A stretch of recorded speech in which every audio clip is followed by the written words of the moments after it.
The Lallin Top Show is brought to you by Pagar Khata. Download the app now. मालिक, क्या इस बार भी late होगा पगार? पप्पू का, राजू का, छोटू का, सबके पगार का हिसाब करेगा तेरा मालिक मिनटों में। वो कैसे? पगार खाता के आकर्षक फीचर्स के साथ, क्योंकि स्टाफ खुश रहेगा तभी तो बिजनेस आगे बढ़ेगा। आज ही पगार खाता डाउनलोड करें।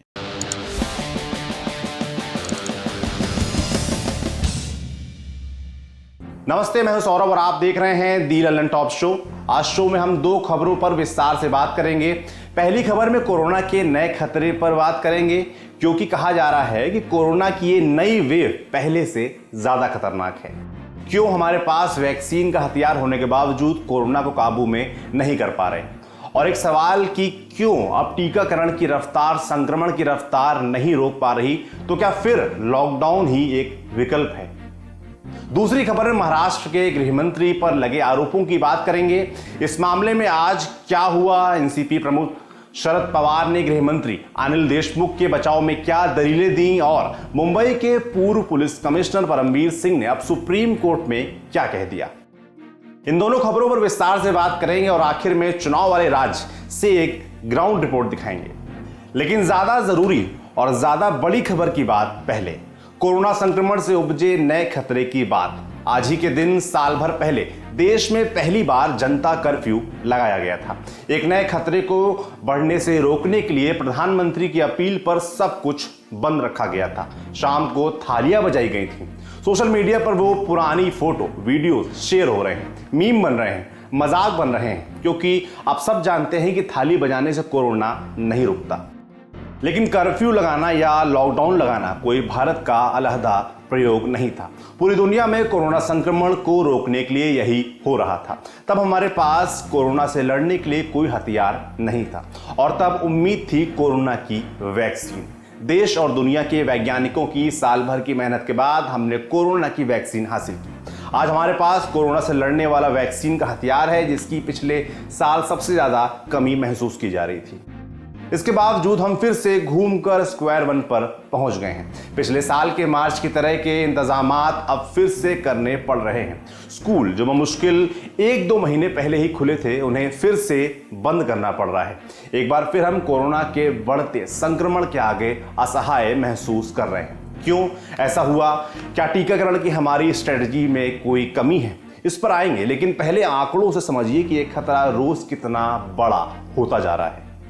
पिछले 24 घंटे में यानी रविवार को देश भर में कोरोना के 46,951 नए मामले सामने आए। इसका मतलब ये समझिए कि नवंबर के बाद अब सबसे ज्यादा मामले आए हैं। 212 लोगों की मौत हुई है। 12 जनवरी के बाद से मरने वालों की संख्या 200 से ज्यादा कभी नहीं गई थी, लेकिन रविवार को यह आंकड़ा बढ़कर 212 तक पहुंच गया। ठीक होने वालों की संख्या है 21,180। देश में अब कुल एक्टिव मामले बढ़कर 3,34,000 हो गए हैं। अगर हम हफ्ते का हिसाब लगाएं तो पिछले एक हफ्ते में जिस रफ्तार से कोरोना के मामले बढ़े हैं, वो अब तक की सबसे ज्यादा है। इसलिए सबके कान खड़े हो गए हैं। पिछले साल जनवरी में कोरोना का भारत में पहला मामला आया था, और जुलाई में जाकर संक्रमण 47,000 रोजाना के हिसाब से बढ़ना शुरू हुआ था। लेकिन अगर हम फरवरी और मार्च के आंकड़े देखें तो यह रफ्तार बहुत तेज है और बहुत डरावनी भी है। थोड़ा सा फर्क यह है कि अब लगभग 84% मामले सिर्फ 6 राज्यों से ही आ रहे हैं, और उनमें अव्वल नंबर पर है महाराष्ट्र। महाराष्ट्र में रविवार को अब तक के सबसे ज्यादा मामले आए, कितने? 30,535, और संक्रमण पूरे महाराष्ट्र में भी नहीं है। मुंबई, नासिक, पुणे, औरंगाबाद और नागपुर, इन जिलों में ज्यादा मामले आ रहे हैं। रफ्तार तेजी से बढ़ने वाला ट्रेंड और भी कई राज्यों में दर्ज हो रहा है। पंजाब में रविवार को 2,644 केस दर्ज किए गए। रफ्तार धीरे धीरे दिल्ली में भी बढ़ रही है। दिल्ली में अब 200 से ज्यादा केस आने लगे हैं। राजस्थान, हरियाणा, एमपी ऐसे और भी राज्यों में मामले बढ़ते जा रहे हैं। अब वैक्सीन के सवाल पर आते हैं। 16 जनवरी से देश में कोरोना के टीकाकरण की प्रक्रिया शुरू हुई थी। 2 महीने से ज्यादा हो गया, और अब तक वैक्सीन के कितने डोज लगाए गए हैं? 4,50,65,000। वैक्सीन पर केंद्रीय स्वास्थ्य मंत्रालय का ताजा आंकड़ा है। हालांकि इसका मतलब ये मत समझिए कि इतने लोग टीका लगवाकर बरी हो चुके हैं। कोरोना के टीके 2 बार लगाए जाते हैं। देश में करीब 75 लाख लोगों को ही अभी कोरोना का दूसरा डोज लगाया जा सका है, जबकि 3 करोड़ 75 लाख लोगों को पहला डोज दिया जा चुका है। टीकाकरण की धीमी प्रक्रिया पर सवाल उठाए जा रहे हैं। कहा जा रहा है कि अगर ये प्रक्रिया इसी तरह से चलती रही तो भारत को 70% आबादी का टीकाकरण करने में कई बरस लग जाएंगे। विपक्षी इस बात को लेकर हावी हैं कि मोदी सरकार ने देश में जितने टीके लगवाए हैं उससे ज्यादा तो बाहर के देशों को अब तक दे चुके हैं। भारत से बाहर अब तक कोरोना के करीब 5 करोड़ 80 लाख डोज भेजे जा चुके हैं। पर यहां समझने वाली बात यह है कि क्या भारत ने टीके दूसरे देशों को दे दिए तो इसलिए टीकाकरण में तेजी नहीं है? क्या वैक्सीन की किल्लत नहीं है? नहीं, ऐसा नहीं। शुक्रवार को स्वास्थ्य मंत्रालय ने बताया था कि उसने राज्यों को कोविशील्ड और कोवैक्सीन के 7 करोड़ 54 लाख डोज दिए हैं और अब तक 4.5 करोड़ वैक्सीन डोज ही लगाए गए हैं। तो केंद्र सरकार कह रही है कि राज्यों के पास पर्याप्त वैक्सीन है और वैक्सीन का नया ऑर्डर भी दिया जा चुका है। रविवार को देश में 4,62,000 लोगों को टीके लगाए गए थे। शुक्रवार को करीब 18 लाख लोगों को टीके लगाए गए थे। लगभग इतने ही टीके हर रोज लगाए जा रहे हैं और अभी सिर्फ खास कैटेगरी के लोगों को ही ये टीके लगाए जा रहे हैं। 16 जनवरी से शुरू से टीकाकरण के पहले चरण में सिर्फ स्वास्थ्य कर्मियों जैसे फ्रंटलाइन वर्कर्स को वैक्सीन लगाई गई थी और दूसरे चरण में 60 साल से ऊपर के सभी लोगों को और 45 साल के ऊपर के उन लोगों को जिनमें कई तरह की बीमारियां, इन्हें टीके लगाए जा रहे हैं।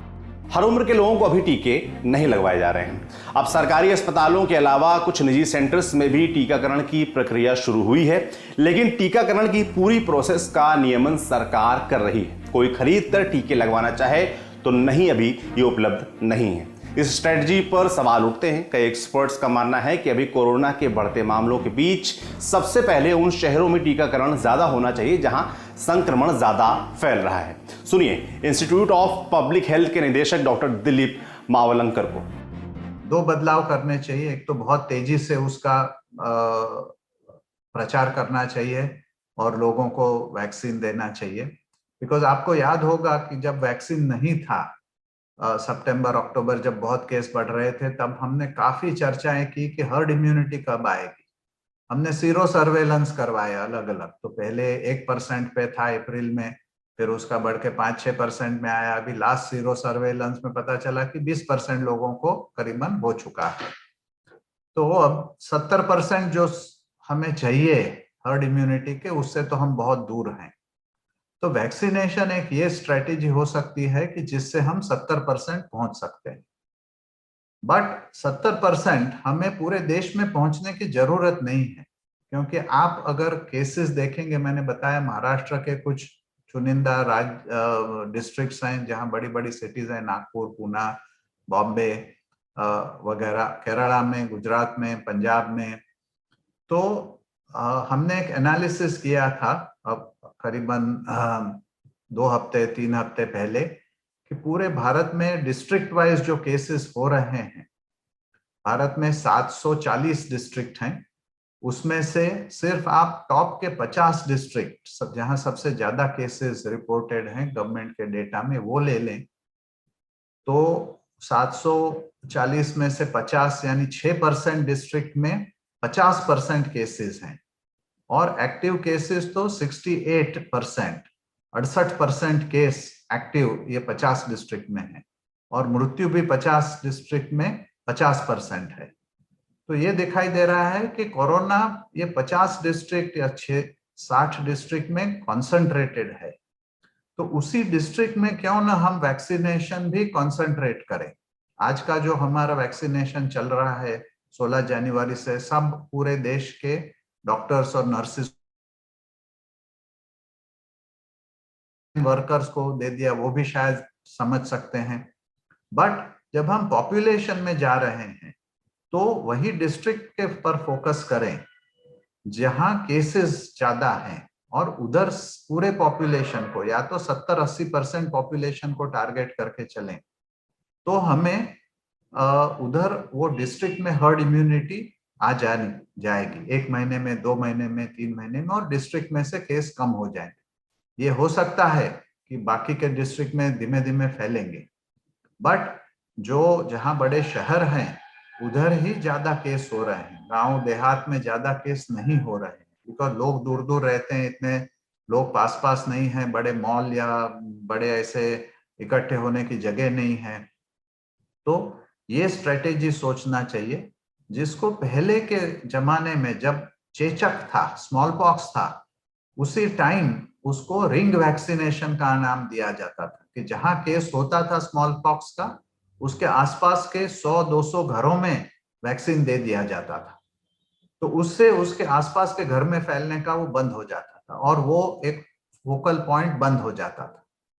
तो वैसे एक स्ट्रेटेजी हमें सोचनी चाहिए। पूरे भारत के जो एक्सपर्ट्स हैं उनका सलाह मशविरा करना चाहिए कि भाई ये स्ट्रेटेजी करने से हम जल्दी से जल्दी वैक्सीन देके मिटा सकते हैं। केंद्र सरकार ने आज राज्यों को निर्देश दिया है कि अब कोरोना वैक्सीन के पहले और दूसरे डोज के बीच 6 से 8 हफ्तों का गैप रखा जाए। हालांकि ये निर्देश सिर्फ सीरम इंस्टीट्यूट वाली कोविशील्ड वैक्सीन के लिए ही है। इससे पहले 28 दिन के बाद दूसरा डोज लगाया जाता था। National technical advisory group on immunisation और national expert group on vaccine की सिफारिशों के आधार पर यह स्वास्थ्य मंत्रालय ने फैसला लिया है। वजह यह दी गई है कि इस अंतराल के बाद ही वैक्सीन ज्यादा असरदायी होगी। वैक्सीन जिनको अभी दी जा सकती है उन्हें दी जा रही है। बाकी लोग भी ख्याल रखें, मास्क पहने, कोरोना को बिल्कुल भी हल्के में ना लें।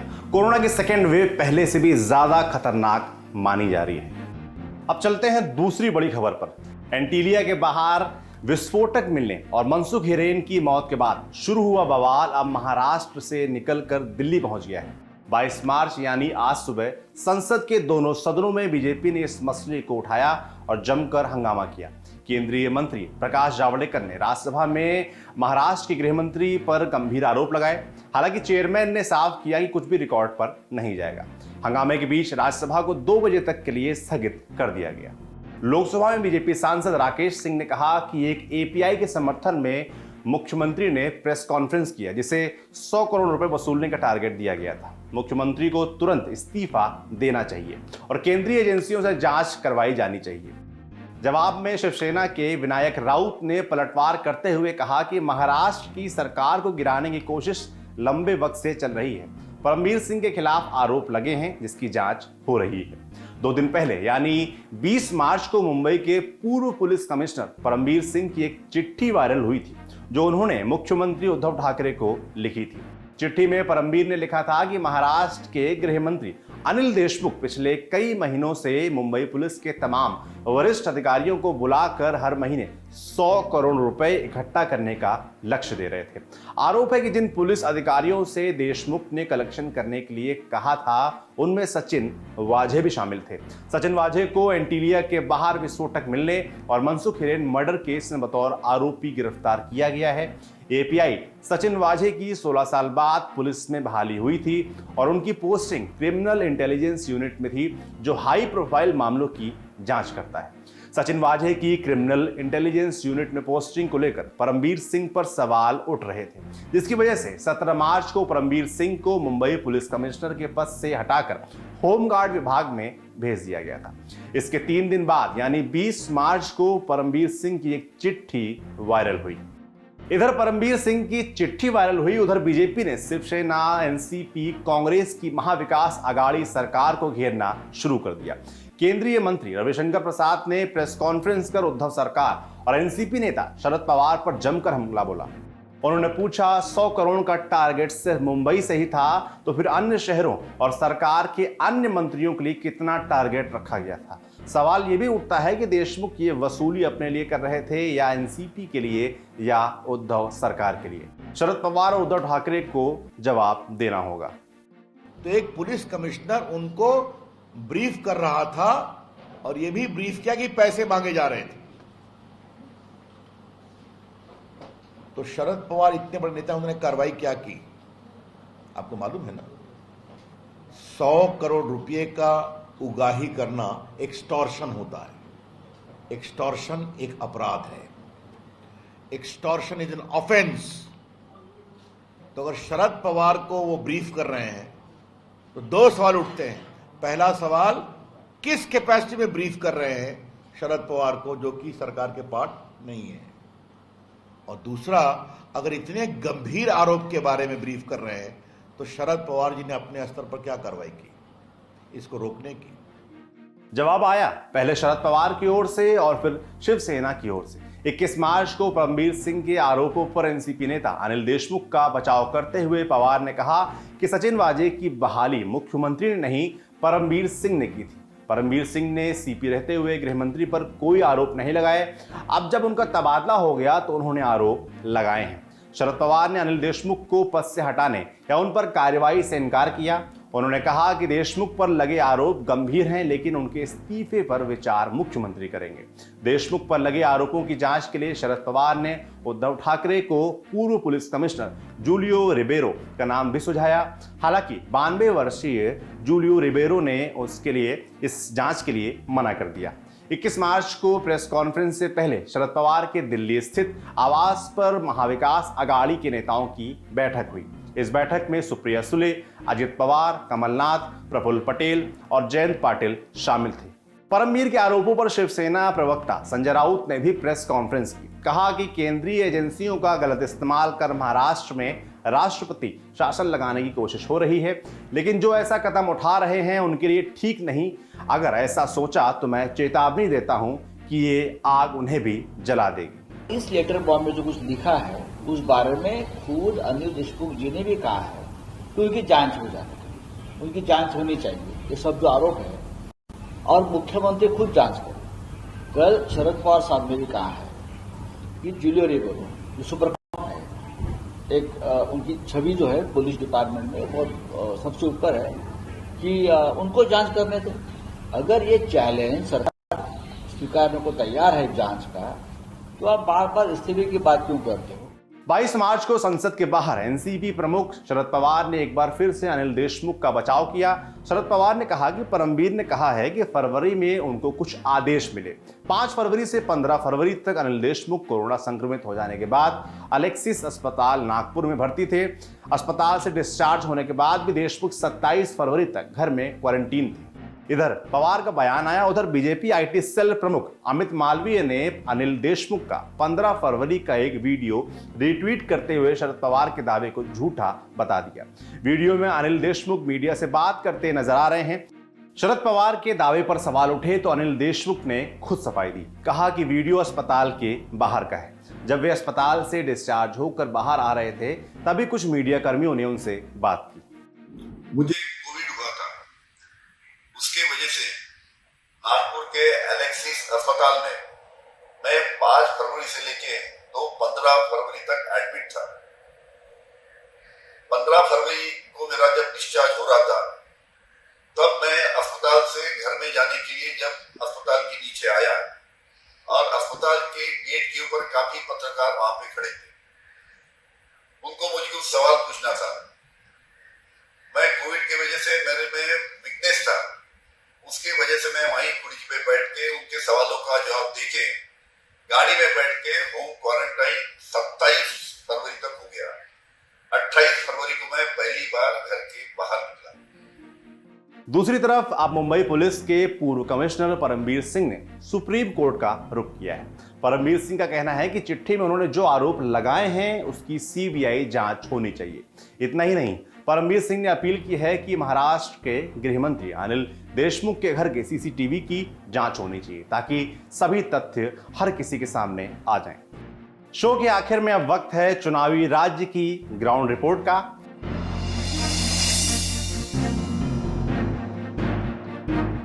आपको मालूम है कि देश के 5 राज्यों में चुनाव हो रहे हैं। इन राज्यों में ललन टॉप की टीम ग्राउंड कवरेज के लिए गई है। आज बारी असम से निखिल और मनोज कुमार की रिपोर्ट की।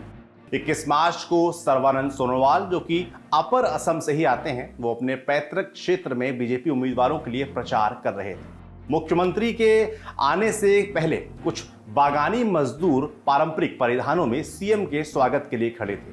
सीएम के आने से पहले दी ललन टॉप ने इनसे बात की। इनसे जाना कि वे अपने मुख्यमंत्री से क्या चाहते हैं। आपका नाम क्या है? विमान भूया है सर। क्या करते हैं आप? हम लोहा मिस्त्री है। तो ये पहनावे को क्या बोलते हैं? ये हम लोग का झूमर ड्रेस है, बागान का झूमर ड्रेस है। मतलब हाँ, 7 श्रमिक का हम लोग का ड्रेस है। और एक ये ढोल है, ये लाठी है, इसमें बजाता है, ये लोग नाचता है। तो ये ढोल को क्या बोलते हो आप लोग? ढोली बोलता है। हाँ। तो और कोई गाना भी गाते हो आप? गाना वाना गाते हैं। थोड़ा सा गा के बताओगे आप?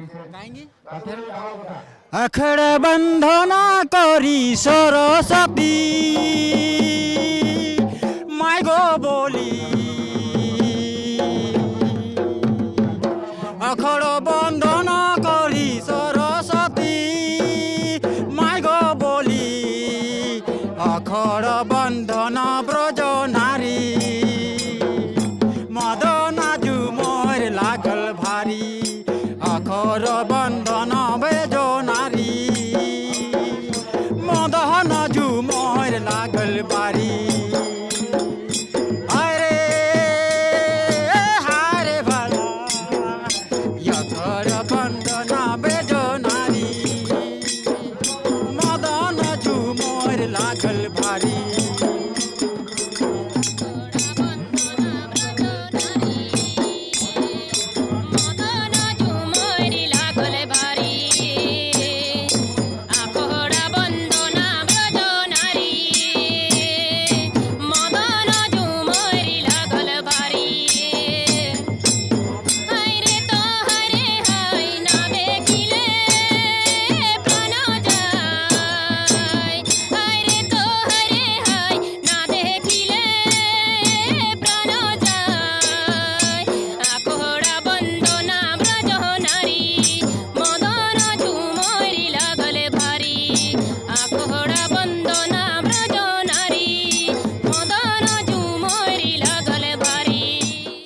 अभी सीएम साहब आएंगे यहाँ पे थोड़ी देर बाद, तो आपको उनसे क्या चाहिए? सब हम लोग को जितना मिलना था तो सब मिल ही गया सब, उससे और क्या मिलेगा? और कुछ नहीं चाहिए? स्कूल, रास्ता वस्ता बस? वो तो सब संपूर्ण कर दिया सब पहले हो। सब पहले हो गया, सब स्कूल है गया, रास्ता का काम हो गया, उसका बाद जितना लड़का लड़की लोग पढ़ता है उसका ड्रेस पोशाक जितना सब फ्री में मिलता है सब, और खाने पीने के भी मिलता है दोपहर का, वो स्कूल में ही दे देता है खाने पीने का। अच्छा।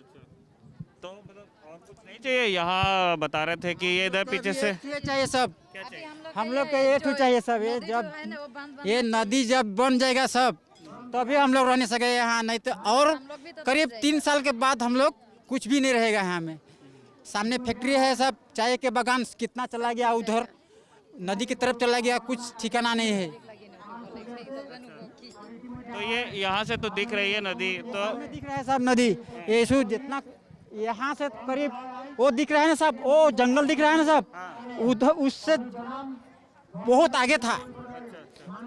उसका बाद अभी देखो सब कहाँ आ गया, और यहाँ से यहाँ आने में ज़्यादा देर नहीं लगेगा सब। तभी सीएम साहब को बताएंगे आप? सीएम साहब को तो अभी हम तो नहीं बताने से भी, वो बताने वाला बहुत लोग है, हमें बताएगा वो लोग। तो ये एक आपको नदी का बांध बनना चाहिए। यह नदी के बांध जब नहीं बंधेगा सब सीएम साहब, तो हम लोग का यहाँ रहना मुश्किल है। और जैसा बांध पानी होता है सब, हम लोग का इतना इतना घर में पानी घुस जाता है सब, घर के अंदर में मछली धरता है हम लोग। धरता है कहाँ, रहने नहीं सकता है वहाँ में, मछली कब पकड़ेगा। आज के शो में इतना ही। अपना और अपनों का ख्याल रखिए। शुभ रात्रि। सब कुछ आजमाया और तब मैंने माना कि सिर्फ सच्ची सहेली ही है महिलाओं के उन मुश्किल दिनों की हर समस्या, जैसे कठिन दर्द, अनियमितता, खून की कमी, थकान व कमजोरी जैसी सभी प्रॉब्लम्स के लिए नंबर 1 औषधि एवं टॉनिक सच्ची सहेली, महिलाओं के लिए सबसे भरोसेमंद औषधि एवं टॉनिक।